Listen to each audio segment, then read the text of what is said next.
Okay, everybody, welcome back. Sorry for cutting off like that a second ago. Well, as I was going to say, we were going to be doing a playthrough of Megaman X5, except when I cracked open the case for my Megaman X5 disc, I noticed that it was not inside. So instead, we're going to switch back to the Game Boy Advance for a little while, and we're going to be playing through Metroid Fusion. So, and I will be locating that disc, and we will be doing Mega Man X5 on Thursday instead. So instead, we will be playing through Metroid 4, or Metroid Fusion, the first Metroid game for the Game Boy Advance. This one's a lot more story-heavy than the other Metroid entries have been. Um, Gives you a lot more insight into the character of Samus Aran. Not nearly as much as Metroid Other M gives you insight into, but we'll get to that at a later time. A lot of people didn't really like the Metroid Fusion, or Metroid Fusion, mainly because it was so story heavy and very linear. There was very little, like, the upgrades were always fixed. You always got the upgrades in the same order, no matter how you played through it. There was no sequence breaking, pretty much whatsoever. So it actually, there we go. We'll go ahead and go on file B, because file A is playthrough that I was practicing on. Alright. So, like I said, it's a very story-heavy game. There is no sequence breaking. It is actually possible to get certain upgrades before you're supposed to with very precise timing and pretty much tool assistance, but doing so either breaks the game to the point where you actually cannot advance, or it does absolutely nothing until you actually get the upgrade in question. Basically, you can get power bomb tanks before you actually get the power bomb ability, and all it does is just store in the game until you actually get the power bombs, and it gives you the extra power bombs from that, or extra starting power bombs at that point. Otherwise, it doesn't do anything. So it's kind of a little boo earns there, I guess. Alright, but like I said, Metroid Fusion is very storyline heavy because you're basically, or it's also very horror filmish because there are a lot more jump scare type moments in Fusion than there are in any of the other Metroid games, and well, one of the bosses is named the Nightmare, and it is pretty much a nightmare to look at.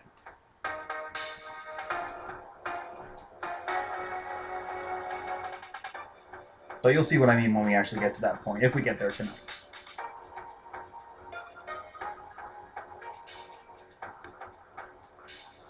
This will be a 100% run, so we will be getting every item that we can along the way.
Alright, so now we are getting to the actual gameplay. Like I said, very story heavy.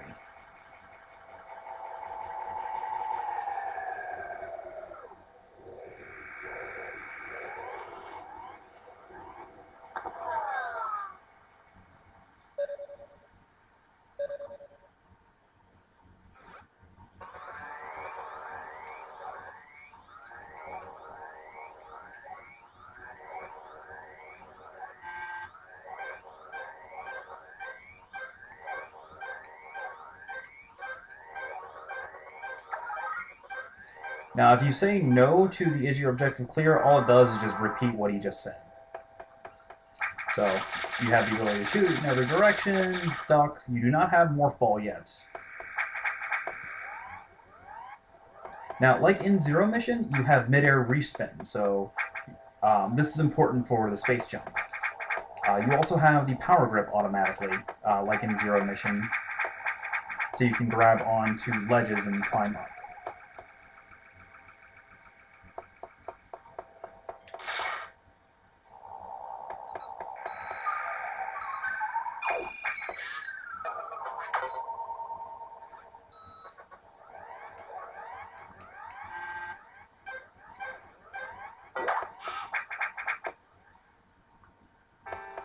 Now, you can't actually open doors yet. That will actually be started in just a moment. So the game actually greatly limits where you can explore during.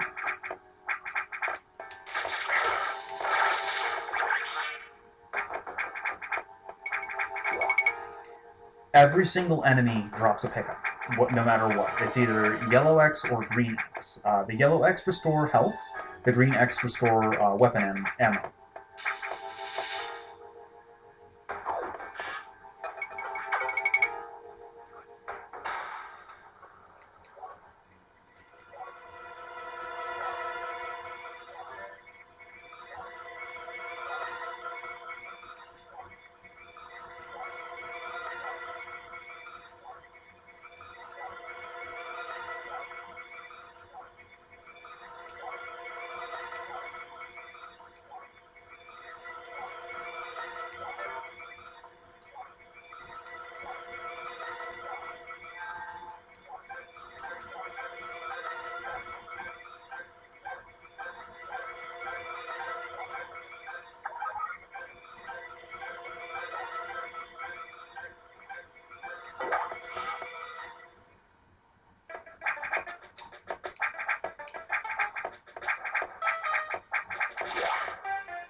It takes a few seconds for X to actually materialize, so you can run right through them without ill effect.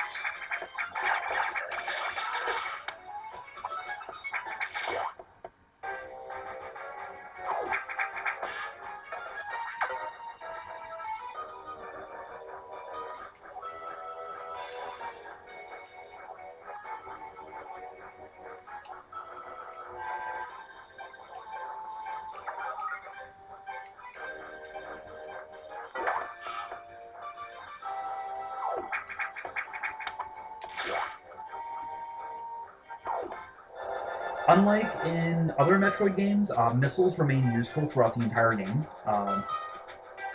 because you will get upgrades to them that replace all of your missiles with the upgraded version.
And here are your first upgrades. There are actually 2 missile tank upgrades, one there and one over here. So make sure to grab them both, because otherwise you'll have to do a long hike to get them back. Now these zombie enemies are actually effectively immortal, because they'll just keep summoning X to their location to respawn.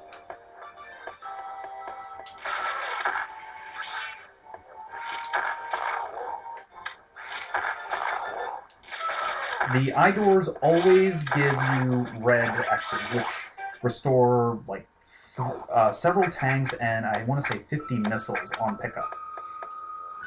And also certain enemies will randomly drop them as well. There's your first energy tank, and you actually get a second one by going up here with 2 missiles.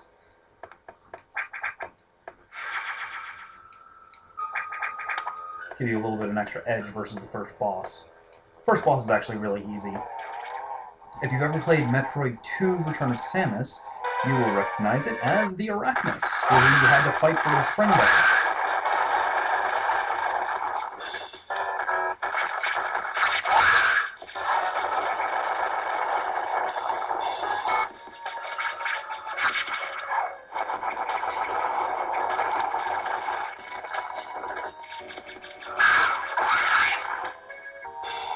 And then once you kill a boss, it then releases the gigantic Core X.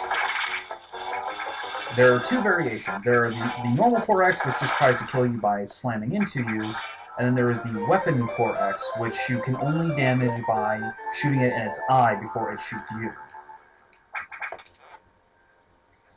But we won't actually encounter a Weapon Core X until a little later, and I'll explain more about them when we do.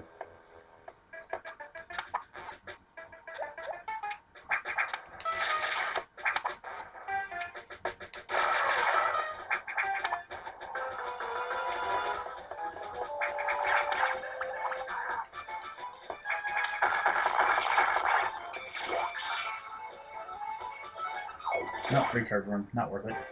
Recharge room is exactly what it says. It refills your health and ammo.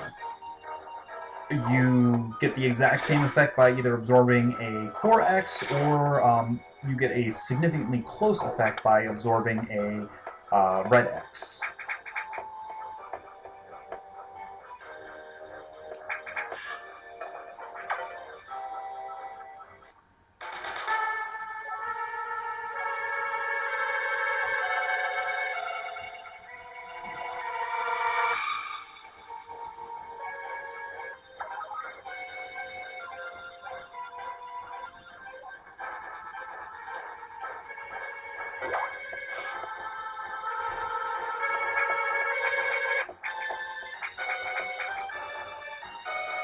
Now, unlike in Super Metroid, there is no mock wall, there is no single wall jumping. You can wall jump in this game, but doing so launches you far away from the wall that you're jumping from before you get a chance to control Samus again.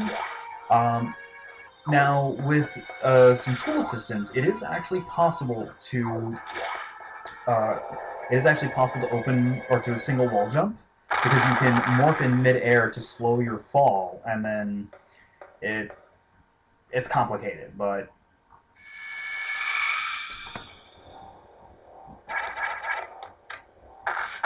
I opened the door for you! Why'd you blow it up? That's actually a scripted event. It will always blow off the door no matter what. We'll find out who that is in a little bit.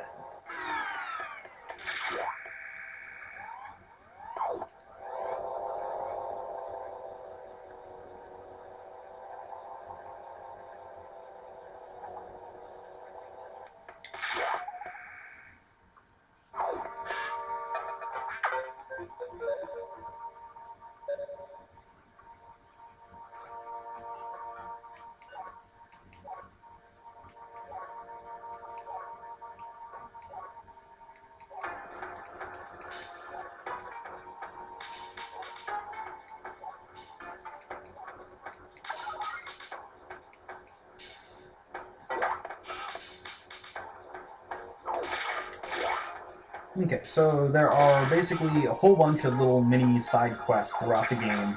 Well, not so much side quests, but mandatory diversions to the main plot.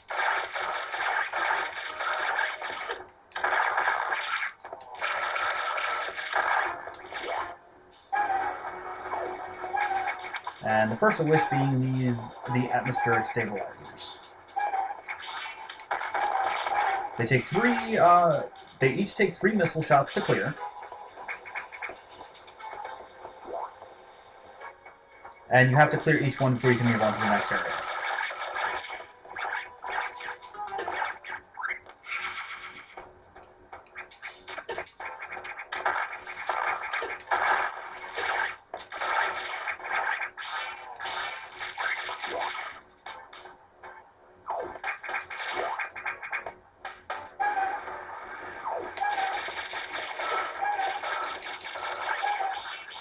Fortunately, ammo flows like water in this game, so it's not like you ever need to be you'll ever be at a loss for it.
Alright, time for the second boss of the game.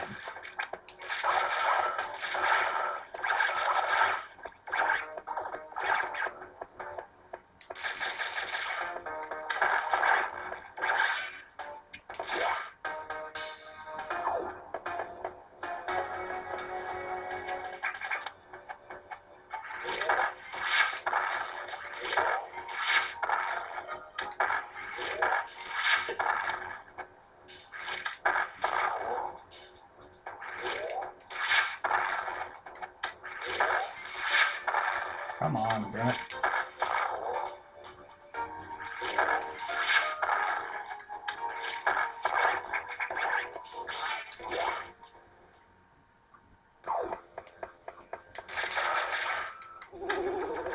This is the Charge Core X. As you can see, it has the little eye that it charges up. You have to shoot it in the eye before it gets a chance to fire at you in order to break it.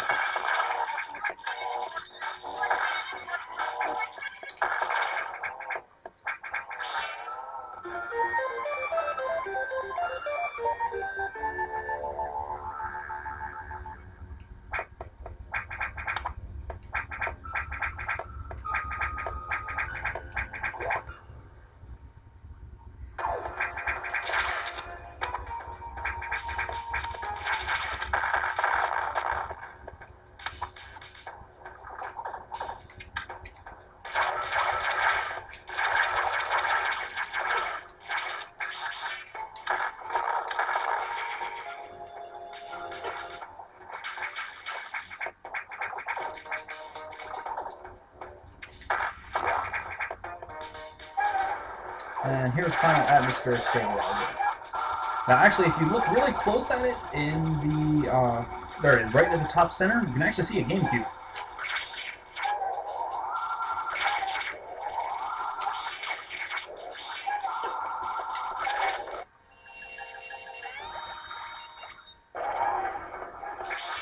I point that out simply because that is the last time we're actually going to see any of them.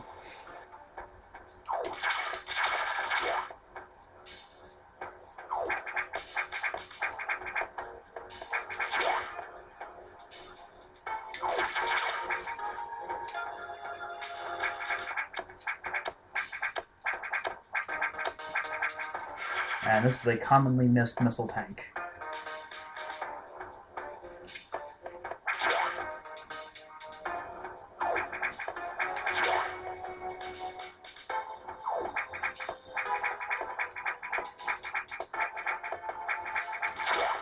Alright, now we can go ahead and make our way out of here.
Alright.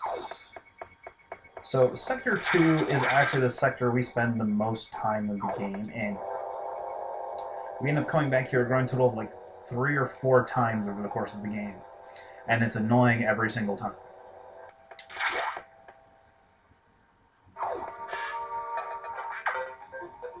Because the portion of the map that that the computer shows you is, yeah, nothing. The actual map for TRO is about 3 to 4 times bigger than this section shown.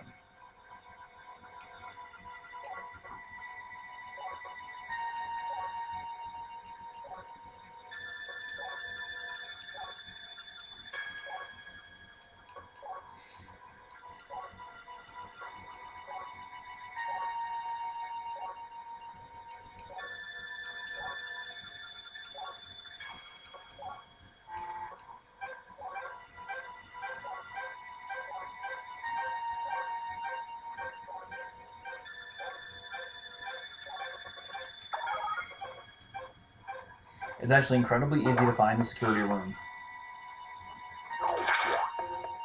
The security room is actually shown on this map. Or is actually shown on the map data. It's just not marked. And we'll actually make our way down to the security room.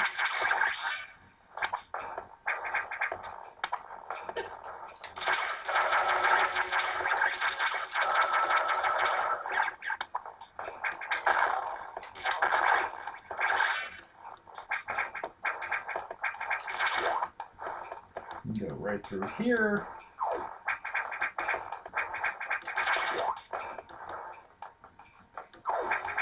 And now we go up.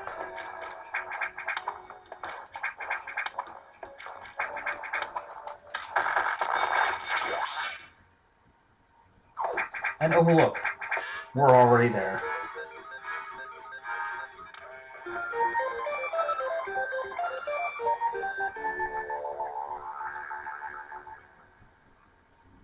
Yeah, so it's really that easy.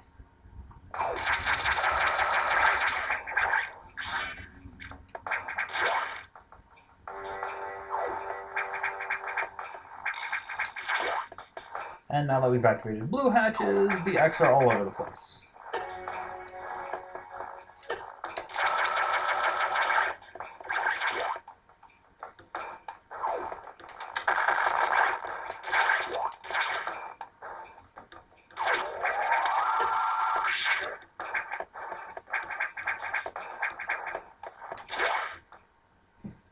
Okay, so let's go to the data room and get our bombs.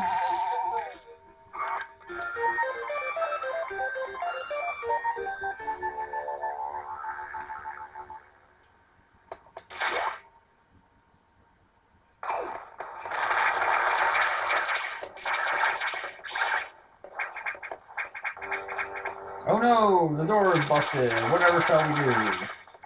Well, first, let's go through here. Because, hey, missiles! We like missiles.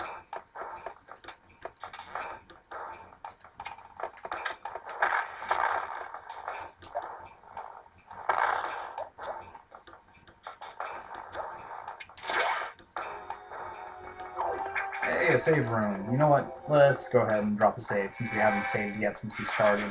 And I'd hate to go all the way back to the beginning.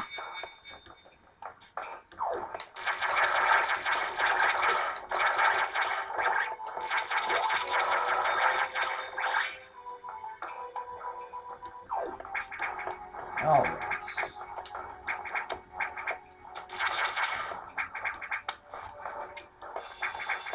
So for the longest time, I always thought that in order to get this, you needed a high jump boost. When actually, if you lay a bomb right here, handy little platform to get you right up there.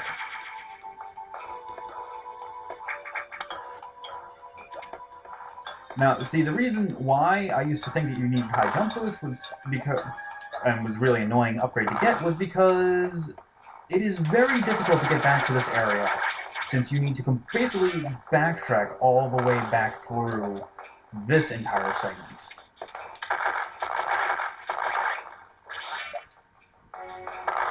And it is unpleasant at best to go through this area.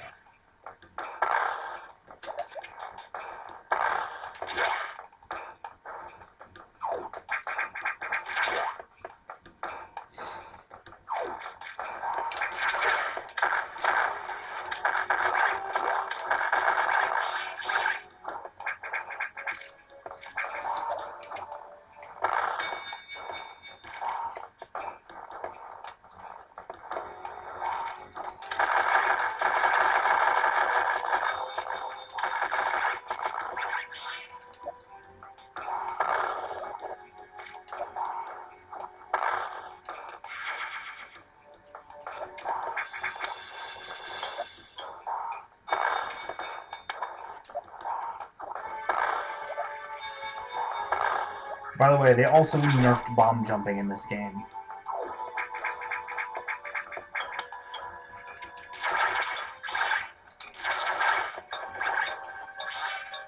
Like, you can't really bomb jump too much.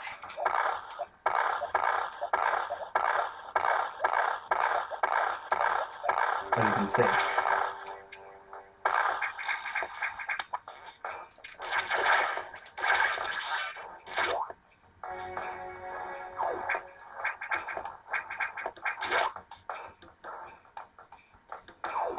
Oop, down through there. Nope, well, we will be coming back to that room a little later.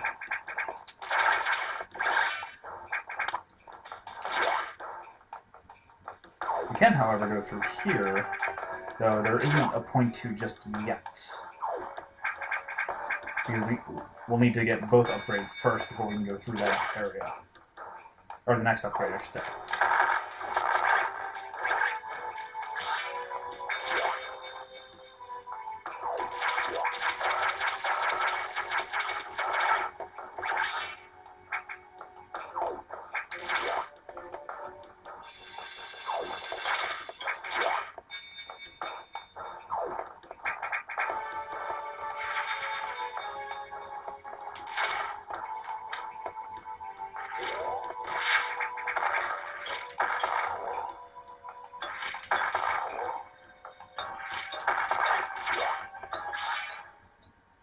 Alright, boss time.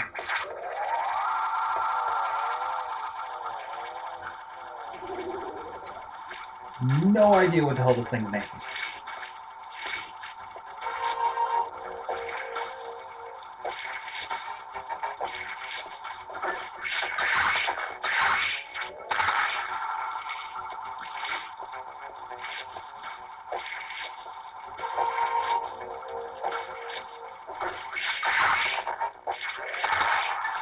So basically, you have to shoot it in the eye until it explodes. Each time, blowing up a single segment.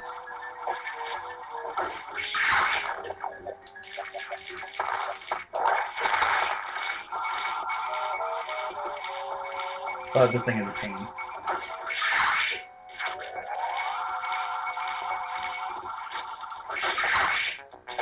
Alright, there we go.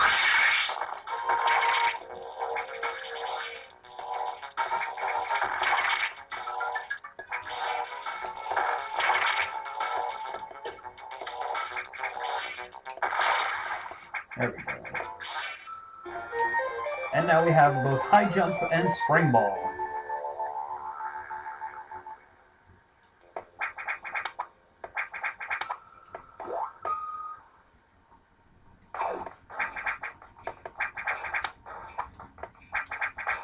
And all of the caterpillars have turned into cocoons.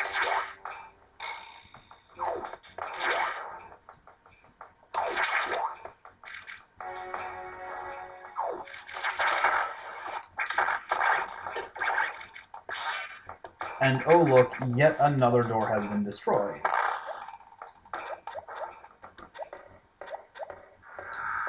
Meet the SAX. Now you can actually confront it right now if you feel suicidal. There really isn't a point to it, but the option's there in case you want it.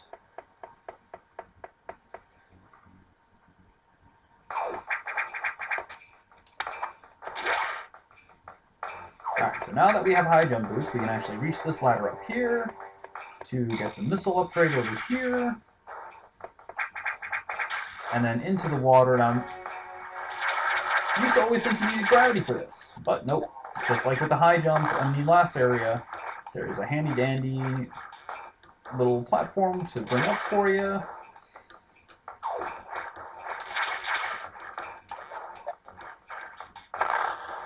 Where are you? Here?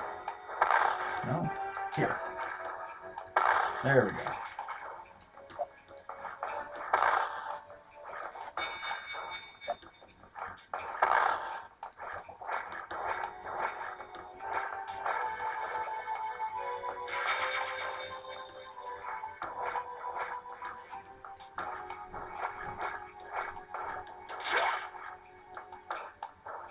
And then to get out, there is a platform right here. There you go. Nice and easy.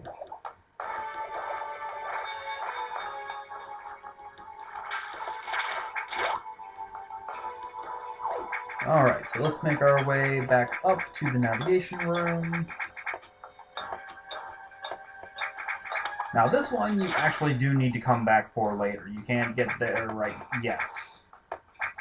You have to wait until the cocoons hatch into the key hunters.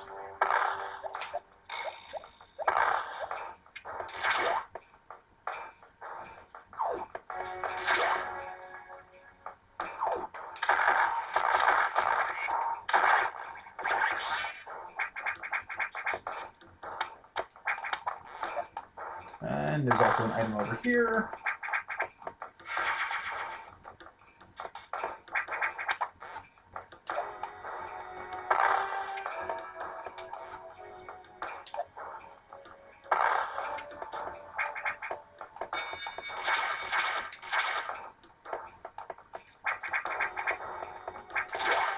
Nope, can't go over there. Actually, I think we can go over there now.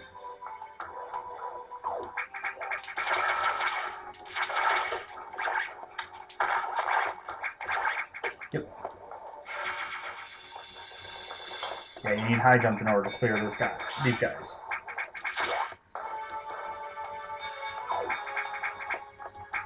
Because you can't just tank damage or try to tank damage and run through them. They'll block you and knock you back.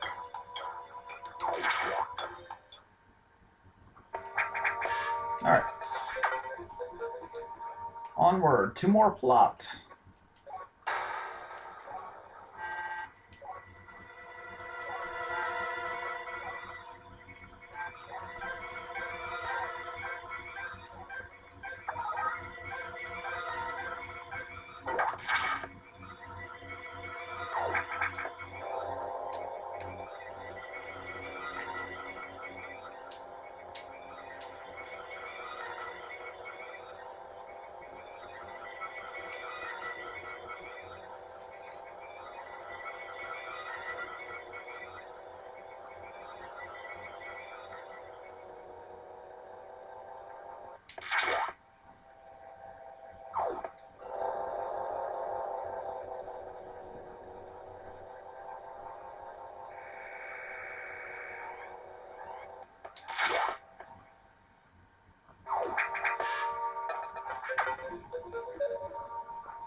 Sector 4, despite its size, we don't spend nearly as much time in.